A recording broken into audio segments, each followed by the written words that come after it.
श्री स्वामी समर्थ. अवधूत चिंतन श्री गुरुदेव दत्त. कसे आहात? मजेत आहात ना? असलाच पाहिजे, कारण तुमची पूर्ण कनेक्टिव्हिटी माझ्याशी आहे. तर आताची जी एनर्जी आपण बघणार आहे ती मकर राशीसाठी असणार आहे. मकर राशीसाठी तुमचा हा महिना म्हणजे 2026 मार्च महिना कसा जाईल यात काही गोष्टी आहेत ज्या तुमच्यापर्यंत पोहोचाव्यात. श्री स्वामी समर्थ. तुम्हाला तुमच्या गुरूंचं नाव घ्यायचं आहे. 3 वेळा नाव घ्यायचं आहे. गुरूंचं नाव घ्यायचं आहे. श्री स्वामी समर्थ, श्री स्वामी समर्थ. ओम नमो आदेश. श्री स्वामी समर्थ.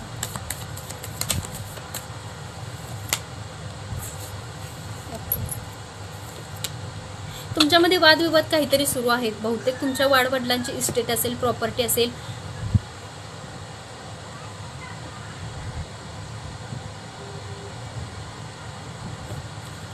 वाडवडिलांची काहीतरी प्रॉपर्टी असेल किंवा त्याच्यावरून वाद असेल किंवा वाटणीचा असं काहीतरी इश्यू निर्माण झालेला असेल. त्यात कुठंतरी तुमचा विश्वासघात होताना दिसतोय.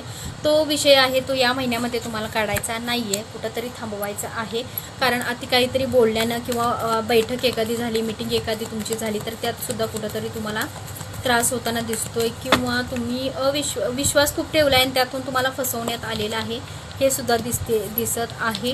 बाहेर तुम्हाला कुठेतरी नवीन बिझनेस जॉब करायचा असेल किंवा बाहेरगावी शिकायला जायचा असेल किंवा अजून बाहेर परदेशात तुम्हाला काही गोष्टी ट्राय करायच्या असतील तर नक्कीच त्या होताना दिसत आहेत. या महिन्यामध्ये तुमचं सक्सेस आहे यात आणि या महिन्यामध्ये तुम्ही ट्राय करण्याचा प्रयत्न तुमचा सुरू आहे किंवा तुम्ही या महिन्यामध्ये प्रयत्न असा करता की पुढच्या महिन्यात मी जाणार आहे, त्याचं आता या महिन्यामध्ये प्लॅनिंग तुमचं सुरू असावं. अशा काही गोष्टी आहेत त्या तुमच्या होताना दिसत आहेत.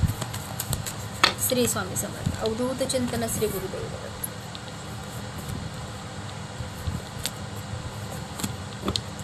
एक निगेटिव्ह शक्ती जी आहे त्याचा त्रास तुम्हाला या अमावस्याला होताना दिसेल, जी तुमच्या खाण्यापिण्यातून तुमच्या पोटामध्ये गेलेली असावी, शरीरात त्रास असावा. तुम्हाला त्या गोष्टीचा त्रास आहे आणि त्यामुळे तुमचं या अमावस्याच्या वातावरणात किंवा या 3-4 दिवसांमध्ये तुम्हाला काहीतरी त्रास होताना दिसतोय, काहीतरी नुकसान होताना दिसतोय. फॅमिलीमधून जास्त दिसतं आहे आणि नजरदृष्टी तुम्हाला खूप लवकर लागते.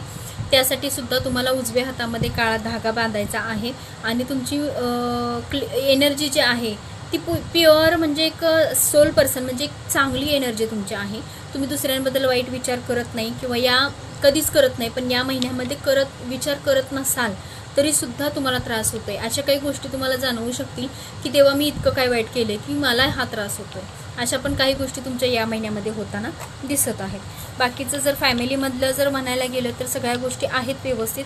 मुलाबाळांसोबत तुम्ही कुठेतरी फिरायला जाताना दिसताय, एन्जॉय करताना दिसताय. कारण आता सुट्टीचे दिवस आलेले आहेत, मुलांच्या परीक्षा पण संपत आलेल्या आहेत बऱ्यापैकी किंवा आता सुरू जरी झाल्या असेल तरीसुद्धा त्या संपल्यानंतर तुम्ही काहीतरी प्लॅनिंग करताना दिसताय किंवा मुलांच्या परीक्षेसाठी काहीतरी खरेदी वगैरे असेल तुमची तर ते सुद्धा इथं दिसतंय. हे एनर्जी तुमची फॅमिलीसाठी वेळ देण्यात आहे हे पण इथं दिसतंय. आता कोवड्यांवरती बघूयात. तुम्हाला तुमच्या कुलदैवतेचं नाव घ्यायचं आहे. कोणतीही आपली कुलदेवता असेल. माझी देवता आहे आई रेणुका माता आणि जानाई देवी. दोन्ही देवी माझ्या आईच आहेत आणि त्यामुळं मला दोन्ही देवतांचं मी नाव घेते. तुम्ही तुमच्या देवतेचं नाव घ्या. 3 वेळा नाव घ्यायचं आहे. आई रेणुका मातेच्या नावाने छान बोलत आहे.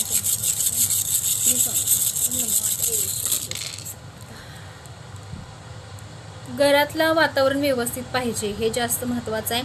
मुख्य म्हणजे लेडीजांच्यासाठी आहे या महिन्यामध्ये किंवा या आठवड्यामध्ये किंवा ज्या वेळेला गुढीपाडवा आहे व प्रकट दिन आहे तेव्हाच नेमका अमावस्या देखील आहे.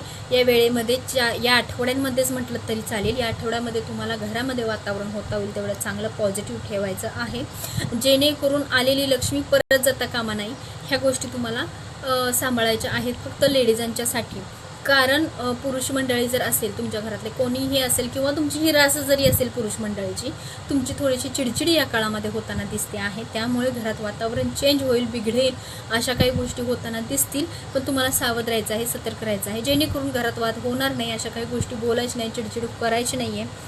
हे काही तुम्ही करत नाही आहे, पण ही तुमची निगेटिव्ह शक्ती आहे. एखादी दृष्टी तुम्हाला लागते आहे मकर राशीच्या जातकांना दृष्टी खूप खूप खूप लवकर लागते. त्याचा त्रास तुम्हाला अमावस्या पौर्णिमेला डोकं दुखणे, त्रास होणे, चिडचिड होणे, किंवा एखादी व्यक्ती आपल्याशी बोलते आहे आणि ते बोलून न ऐकता मला म्हणजे कोणी बोललं तरी मला सहन होत नाही, अशा काही एनर्जी तुमच्या आहेत त्या तुम्हाला त्रास देताना दिसत आहेत.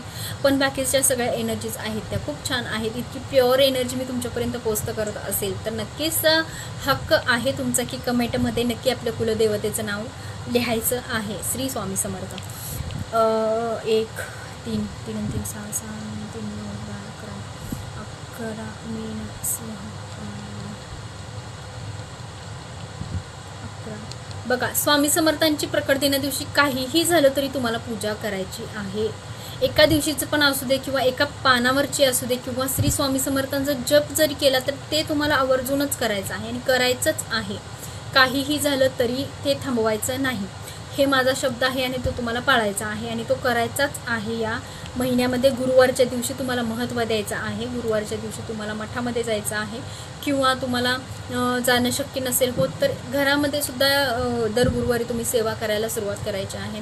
जास्त नाही पण थोडी ओव्हर थिंकिंग जास्त झाली ना त्याचं रिझल्टसुद्धा म्हणजे नकारात्मक ऊर्जेत येत असतात. कारण आपलं खूप जणांना असं म्हणतात मला इतकी सेवा करून मला फळ नाही आहे. याच्यावरती मी स्पेशल व्हिडिओसुद्धा बनवून पोस्ट करेन. तुम्ही तशी कमेंट जर मला केली तरच मी व्हिडिओ पोस्ट करेन. श्री स्वामी समर्थ. व्हिडिओ कसा वाटला हे सांगायला विसरू नका. तुमची एनर्जी कशी वाटली, तुम्हाला एनर्जी घ्यायची असेल तर तुम्हाला कमेंट नक्की करायची आहे की आपल्या कुलदेवतेसाठी, आपल्यासाठी, आपल्या घरातल्या वातावरणासाठी, आपल्या सगळ्या गोष्टी व्यवस्थित सुरळीत होण्यासाठी श्री स्वामी समर्थ. अवधूत चिंतन. श्री गुरुदेव.